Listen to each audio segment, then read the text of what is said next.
Hello students, welcome to your online class, and in today's lecture we will study about tools used in biotechnology. तो जब हम tools की बात करते हैं तो we have three basic tools. The first one is enzymes, various kind of enzyme that we use in this process. Second is vector, जिसे हमने कहा था कि हम mostly plasmid, we use plasmid as vector. And the third is host organism. In today's video we will study about enzymes. अब enzymes हमने कौन कौन से यूज़ करने हैं वो इस बात पे डिपेंड करेगा कि जो हमारा जीन ऑफ इंटरेस्ट है वो किसके अंदर प्रेजेंट है. वो प्लांट सेल से हम ले रहे हैं, एनिमल सेल से ले रहे हैं, फंजाई के सेल से ले रहे हैं या बैक्टीरियल सेल से ले रहे हैं. तो सबसे पहले अगर हम प्लांट सेल की बात करते हैं, प्लांट सेल में हमारा क्या है, जीन ऑफ इंटरेस्ट. ठीक है, तो जो जीन है या डीएनए है it is present inside the nucleus. तो अब हमें न्यूक्लियस के अंदर तक पहुंचना है तो उससे पहले हमें क्या करना पड़ेगा, हमें जो उसकी बाहर आउटर कवर है, cell wall and cell membrane, उसको डिसॉल्व करना पड़ेगा. अब प्लांट सेल में जो सेल वॉल होती है वो किसकी बनी होती है, सेल्यूलोज की. तो हम एंजाइम कौन सा यूज़ करेंगे, we will use the enzyme cellulase to digest the cell wall. Pectin भी अगर प्रेजेंट है तो हम पेक्टिनेज यूज़ करेंगे. उसके बाद हम आ जाते हैं inner to cell wall is plasma membrane. तो प्लाज्मा मेम्ब्रेन किसकी बनी होती है, फॉस्फोलिपिड प्लस उसमें कुछ इंट्रिंसिक और एक्सट्रिंसिक प्रोटीन्स प्रेजेंट होती है. तो उसको डिसॉल्व करने के लिए we will use proteases and lipases for dissolving lipid molecule. तो ये चार एंजाइम हमने यूज़ किए और इससे हमने क्या किया, सेल वॉल को डिसॉल्व कर लिया और इससे हमने क्या किया कि सेल मेम्ब्रेन को डिसॉल्व कर लिया. अब हम आ जाते हैं किस पे, न्यूक्लियर मेम्ब्रेन पे. तो न्यूक्लियर मेम्ब्रेन भी फॉस्फोलिपिड की बनी होती है. तो the same enzyme will work on nuclear membrane और उसको भी वो ब्रेक डाउन कर देंगे, उसको लाइज कर देंगे. ठीक है, और we will reach up to the DNA of the cell. अब ये तो बात हो गई अगर ये क्या है, प्लांट सेल है. अब क्योंकि ये क्या कर रहा है, सेल वॉल को कट कर रहा है, सेल मेम्ब्रेन को कट कर रहा है, तो all these enzymes are categorized as lysing enzymes. अब ये पहला हो गया अगर हमारे पास क्या है, the cell is a plant cell. अब इन केस अगर वो प्लांट सेल नहीं है, एनिमल सेल है जिसमें से हमने क्या करना है, अपना जीन ऑफ इंटरेस्ट एक्सट्रैक्ट करना है. तो आपको पता है कि एनिमल सेल में सेल वॉल तो नहीं होती, तो एनिमल सेल के लिए दीज एंजाइम विल वर्क, यानी कि हमें सिर्फ इन एंजाइम की ज़रूरत पड़ेगी. अब तीसरा आ जाता है अगर हमारे पास सेल किसका है, फंजाई का है. तो फंजाई में जो सेल वॉल होती है वो किसकी बनी होती है, काइटिन की. तो हम एंजाइम कौन सा यूज़ करेंगे, we will use the enzyme chitinase. And the fourth one is bacterial cell. तो अगर बैक्टीरिया का सेल है तो उसके सेल वॉल को डिसॉल्व करने के लिए हम लाइसोजाइम एंजाइम यूज़ करेंगे. So these are different type of lysing enzymes which are used to break the cell membrane या सेल वॉल को ब्रेक करेंगे हम, cell membrane, nuclear membrane, and then we will reach up to the nucleic acid और DNA. अब हमारा next क्या है, DNA तक तो हम पहुंच गए. अब डीएनए को हमने क्या करना है, कट करना है. तो डीएनए को कट करने के लिए हमने लास्ट क्लास में एंजाइम पढ़ा था. ये एंजाइम कौन सी कैटेगरी में आएंगे, न्यूक्लियेसिस, क्योंकि ये न्यूक्लिक एसिड को ब्रेक डाउन कर रहे हैं. इसमें मेनली दो हैं, एक्सोन्यूक्लियेसिस एंड एंडोन्यूक्लियेसिस. एक्सो नाम से ही आपको पता चल रहा है ये वो एंजाइम्स हैं जो डीएनए को उनके कॉर्नर से कट करते हैं. एंड एंडोन्यूक्लियेसिस ये सेंटर से या बीच में से कहीं पर कट करेंगे. Because we are talking about biotechnology, तो here we will focus on restriction endonuclease. This is a special type of enzyme known as restriction endonuclease. हमने लास्ट वीडियो में भी इसके बारे में किया था, जिसको हम क्या कहते हैं, we call it as molecular scissor because it cut DNA at a specific site. अब इसका फंक्शन समझने के लिए या इसकी डिस्कवरी कैसे हुई ये समझने के लिए हमें ये जो इसकी डिस्कवरी है बैक्टीरिया पे हुई है, तो बैक्टीरिया का जो नेचुरल डिफेंस मैकेनिज्म है अब हम उसके बारे में पहले स्टडी करेंगे।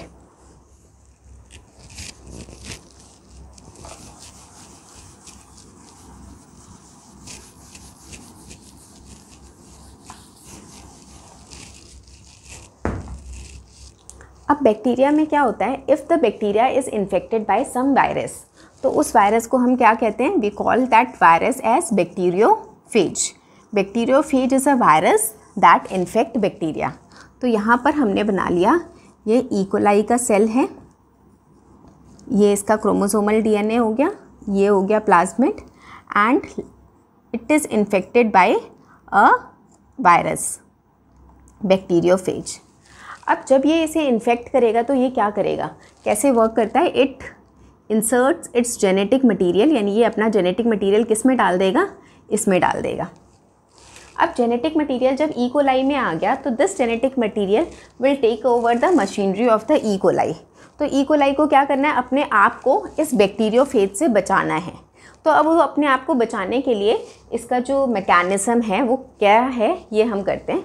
इसका 2 स्टेप मैकेनिज़्म है। पहले स्टेप में क्या होता है, मिथाइलेशन, और दूसरे में restriction endonuclease enzyme will come into play. अब ये जो रेस्ट्रिक्शन एंडोन्यूक्लियस एंजाइम है, अभी हमने क्या कहा कि ये क्या करता है, डीएनए को एक स्पेसिफिक साइट पे, यानी न्यूक्लिक एसिड को एक स्पेसिफिक साइट पे कट करता है। तो सपोज़ हमारे पास कोई रेस्ट्रिक्शन एंडोन्यूक्लियस एंजाइम है which cut the DNA at a specific site between A and T. तो जहाँ पर भी ए एंड टी प्रेजेंट होगा वो इसे बीच से क्या करेगा, कट कर देगा। तो ये रेस्ट्रिक्शन एंजाइम क्या करेगा, अगर सपोज़ यहाँ ए टी प्रेजेंट है तो उसे यहाँ से कट करेगा, यहाँ ए टी प्रेजेंट है इसको यहाँ से बीच से कट कर देगा। बट ये जो रेस्ट्रिक्शन एंडोन्यूक्लियस है ये फॉरेन जीन को तो कट कर ही रहा है, it can cut its own DNA also. और अगर ये अपना डीएनए कट कर देता है फिर तो सेल भी ख़त्म हो जाएगा। अब ई कोलाई ने कुछ ऐसा मैकेनिज़्म बनाना है जिससे ये जो रेस्ट्रिक्शन एंडोन्यूक्लियस एंजाइम है ये इस पर तो एक्ट करे, फॉरेन डीएनए पर तो एक्ट करे, बट अपने डीएनए पे एक्ट ना करे। तो अपने डीएनए पे एक्ट ना करे इसके लिए वो क्या करता है, दिस मिथाइलेशन। यहाँ पर जो 80 ग्रुप्स होंगे, यानी जहाँ पर भी ये साइट प्रेजेंट होगी, ये जो हम स्पेसिफिक साइट की बात कर रहे हैं, वो क्या करेगा, किसी भी एक बेस में मिथाइल ग्रुप ऐड कर देगा। तो जब मिथाइल ग्रुप ऐड हो गया तो ये जो रेस्ट्रिक्शन एंडोन्यूक्लियस एंजाइम है this will not be able to recognise this 80 sequence. ये इसको रिकॉग्नाइज नहीं कर पाएगा, और क्योंकि रिकॉग्नाइज नहीं करेगा तो ये उसको कट भी नहीं करेगा। तो इस तरह से क्या हुआ, ई कोलाई का अपना डीएनए सेव हो गया और फॉरेन डीएनए कट हो गया। अब ये नेचुरल मैकेनिज़्म है जो इसमें प्रेजेंट होता है, और हम क्या करते हैं, we are using this natural mechanism in biotechnology. तो हम इस एंजाइम को यूज़ करके, रेस्ट्रिक्शन एंडोन्यूक्लियस एंजाइम को यूज़ करके डीएनए के पीस को क्या कर रहे हैं, कट कर रहे हैं। अब हम थोड़ा सा पढ़ेंगे इसकी स्पेसिफिक साइट्स के बारे में। तो उससे पहले हम पढ़ते हैं कि what do you mean by the term palindromic sequence.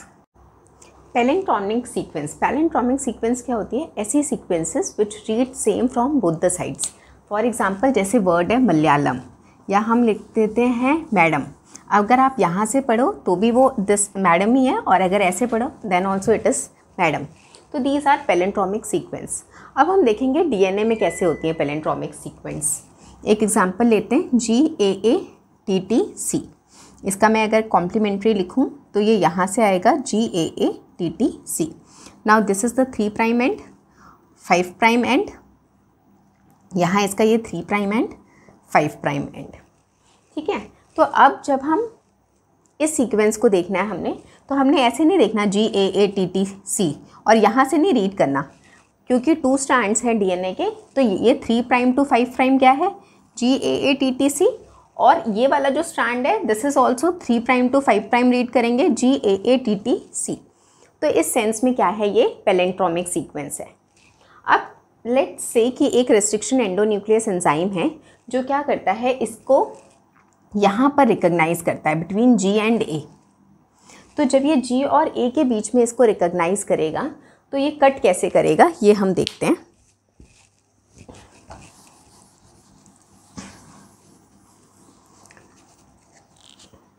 इसका जो पहला कट होगा वो यहाँ से होगा और एक कट उसका होगा यहाँ से। तो हमारे पास जो फ्रेगमेंट्स आएंगे वो इस तरह से आएंगे। एक सीक्वेंस तो हमारी ये आ गई इस तरह से और दूसरा हमारा ये वाला पोर्शन जाएगा। तो इसका मतलब एक में आएगा हमारे पास जी के साथ कॉम्प्लीमेंट्री ए, ये हमारा 3 प्राइम एंड 5 प्राइम एंड यहाँ पर 3 prime and this is 5 prime. तो हम जब यहाँ से और यहाँ से रेस्ट्रिक्शन एंडोन्यूक्लियस एंजाइम कट करेगा, so this is the first fragment और दूसरे में क्या होगा ये वाला AATTC और लास्ट में यहाँ G है। ये 3 prime 5 prime, this is 3 prime and this is 5 prime. इस तरह से हमें 2 फ्रेगमेंट्स मिलेंगे। अब हम देखते हैं इसमें बॉन्ड्स कौन कौन से टूटे। देखो जब ये यहाँ से ब्रेक होगा तो A और G के बीच का बॉन्ड ब्रेक हुआ। A एंड G क्या है, नाइट्रोजनस बेसिस हैं। तो नाइट्रोजनस जो बेसिस होते हैं उनके बीच में कौन सा बॉन्ड होता है, it has a phosphodiester bond.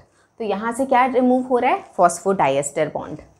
और A और T यहाँ पर कौन से बॉन्ड हैं, हाइड्रोजन बॉन्ड्स। तो यहाँ पर फॉस्फोडाइएस्टर बॉन्ड भी ब्रेक हो रहा है और साथ में हाइड्रोजन बॉन्ड भी ब्रेक हो रहा है।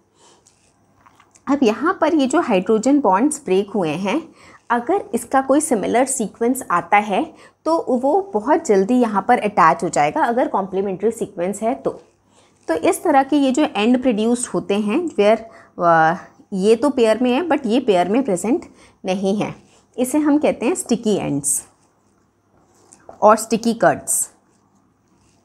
ठीक है, ये भी क्या है, स्टिकी एंड्स या स्टिकी कट्स। और ये जो हमारी बायोटेक्नोलॉजी वाली फील्ड है इसमें हम बहुत बार यही एंजाइम यूज़ करते हैं जो स्टिकी एंड प्रोड्यूस करता है। अब इसके opposite there are blunt ends. तो ब्लंट एंड कब प्रोड्यूस होते हैं, सपोज एक एंजाइम है जो ये वाली सीक्वेंस पे कट कर रहा है, C और G के बीच में रिकॉग्नाइज कर रहा है।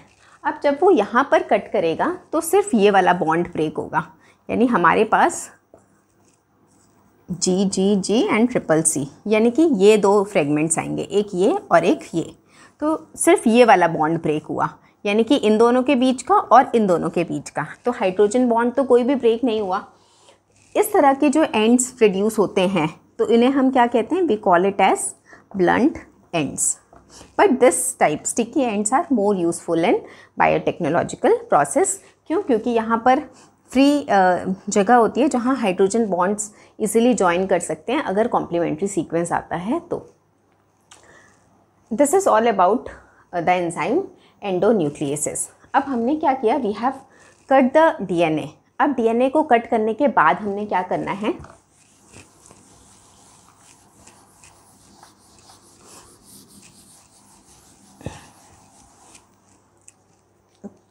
अब DNA को कट करने के बाद हमें क्या करना है, जैसे हमने कहा था वेक्टर के साथ उसको ज्वाइन करना है ना।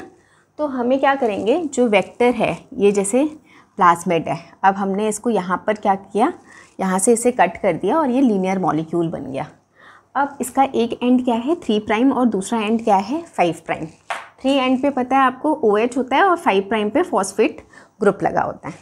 अब now this has the tendency to rejoin. अब यहाँ पर फॉस्फेट है, यहाँ OH है, ये वापस से ऐसे ज्वाइन करके ऐसे हो जाएगा, है ना। तो इसको हमें लीनियर रखने के लिए we have to remove this phosphate. तो हम कौन सा एंजाइम यूज़ करेंगे, the third category of enzyme is phosphatases. तो हम ये रिमूव कर देंगे, हमने ये रिमूव कर दिया, अब ये लीनियर ही रहेगा। अब हम क्या करेंगे, जैसे हम क्या करते थे, हमने पिछली क्लास में किया था कि अब हमने अपना जीन ऑफ इंटरेस्ट यहाँ ऐड करना है ना। तो यहाँ पर जीन ऑफ इंटरेस्ट ऐड करेंगे, सपोज़ ये ऐड किया हमने। अब इस जीन ऑफ इंटरेस्ट को, इसको हम शॉर्ट में GOI लिख देते हैं। इसके साथ जॉइन करने के लिए हमें क्या करना पड़ेगा, we have to use an another enzyme which is known as ligase. उसके बाद 5th में हम क्या करेंगे, अब ये क्या है, अगेन अ लीनियर मॉलिक्यूल, इसको हम वापस से सर्कुलर कर देंगे। तो सर्कुलर करने के लिए हमें फिर से यहाँ पर क्या करना पड़ेगा, फॉस्फेट ग्रुप ऐड करना पड़ेगा। तो फॉस्फेट ग्रुप ऐड करने के लिए हम कौन सा एंजाइम यूज़ करेंगे, फॉस्फोराइलेसिस।